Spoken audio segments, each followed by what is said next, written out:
આમ આદમી પાર્ટીના ધારાસભ્ય માનનીય ચૈતરભાઈ વસાવાને જે રીતે બીજેપીની સરકાર દ્વારા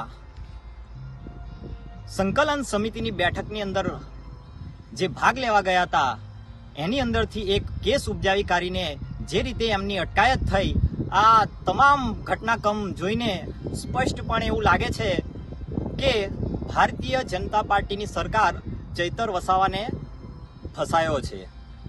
ત્યારે આમ આદમી પાર્ટી અને ભારતીય જનતા પાર્ટીના મોટા નેતાઓ દ્વારા આદિવાસી સમાજમાં ભાગલા પારો અને રાજ કરોનો નીતિની રાજનીતિની રમત ચાલી રહી છે।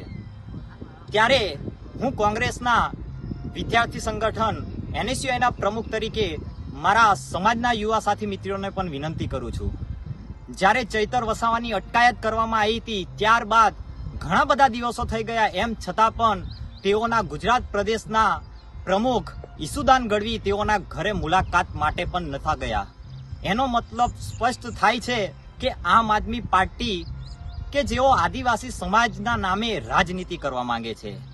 એનું કારણ એ છે, જ્યારે પણ ચૈતર વસાવાને જેલમાં નાખવામાં આવે છે ત્યારે રાષ્ટ્રીય નેતા અને પંજાબના મુખ્યમંત્રીઓ જ્યારે ગુજરાતની અંદર અને ખાસ કરીને આદિવાસી બેલ્ટ એટલે કે દેડિયાપાડાની અંદર સભા કરવા માટે આવી જાય છે। એટલે રાજકીય આખો લાભ લેવા માટે આ આમ આદમી પાર્ટી છે એ પ્રયાસ કરી રહી છે। ત્યારે હું યુવાનોને પણ કહેવા માંગુ છું અને માનનીય ધારાસભ્યશ્રીને પણ કહેવા માંગુ છું કે આજે કોંગ્રેસ પાર્ટી એક દેશની અંદર એવી પાર્ટી છે જે આદિવાસી સમાજને પરખે ઊભી રહી છે।